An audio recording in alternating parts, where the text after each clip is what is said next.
আসসালামু আলাইকুম। আজকে আমরা পিকনিক করতে চলে যাচ্ছিলাম করাই নদীর পাড়ে। আর আজকেই কিন্তু ছিল রাজ হোটেলের উদ্বোধন দিন। যদিও এখানে উদ্বোধন কিন্তু এখানে খাবার পাওয়া যাচ্ছিল না। তারপরে অন্য দোকান থেকে চিপস কিনে খেতে খেতে রায়হান বরত চলে আসে। গাড়িতে উঠে আমরা চলে আসি স্পটে। আর এখান থেকে নদীটা কিন্তু খুব সুন্দর দেখা যাচ্ছিল। আর এখানে রান্না বান্না করার জন্য একটা সুন্দর স্পট বানানো হলো। তারপর কয়েকজন মিলে চলে যায় নদীতে। পরবর্তীতে আমাদের পানি চলে আসে, সেজন্য এই পানিটা আর পরে লাগে না। ওই পানিতে এই গোশটা ধুয়ে দেওয়া হচ্ছে, কারণ জলদি করে ভেজে ফেলতে হবে। আর আজকে কিন্তু দেখছিলাম রায়হান বড় খুব আগ্রহের সাথে কাজ করছে। কি কারণ এটা আমরা এখনো জানতে পারিনি। মশলাপাতি যা লাগে সবকিছু দিয়ে মাখাইয়া ফেলছে। তারপরে কিন্তু গোশগুলো জমার সময় ভেজে তুলে ফেলছে। আমরা কিন্তু সাথে করে একটা ডিএসএলআর নিয়েছিলাম, এটার কথা নাই বলি, কারণ সবই ভিডিও কোনোটাই পায় নাই। চুলা ধরানোর স্টাইলটা কিন্তু খুব ইউনিক। গোশ রান্নার জন্য আমরা সবকিছু ভেজে নিচ্ছি আগে। তারপর এদিক ওদিক ভিডিও করতে করতে আমাদের গোশটা কিন্তু রান্না হয়ে যায়। পানি গরমের জন্য আগে আমরা চাউলটা মেপে নিচ্ছি, না হলে কিন্তু ভাত হালা হয়ে যেতে পারে। কলার পাতাতে গোশটা ঢেকে ধুয়ে আমরা তেলে হিট দিতে থাকি, কারণ এখন কিন্তু আমাদের চাউলটা ভেজে নিতে হবে। সেজন্য সবকিছু দিয়ে আমরা চাউলটা ঢেলে দিচ্ছি। চাউলটা কিন্তু খুব সুন্দর করে লাড়াচাড়া দিতে হবে, না হলে পুড়ে যেতে পারে। আমাদের গরম করে রাখা পানিটা আমরা এখন দিয়ে দেবো।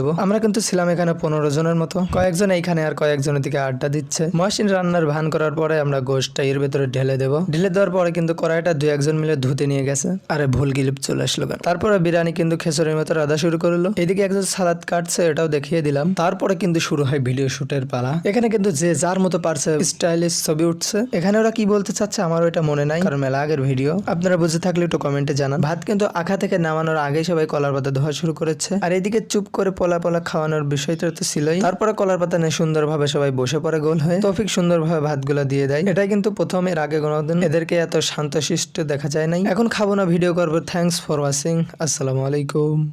আমাদের কিন্তু 1000 সাবস্ক্রাইবার হয়ে যাচ্ছে, সেজন্য জলদি জলদি করে সাবস্ক্রাইব করুন আর লাইক কমেন্ট শেয়ার করে দিবেন। আমাদের ভ্রমণ আর পিকমেকার প্লে লিস্টটা চেক করতে কোনোভাবেই ভুলবেন না।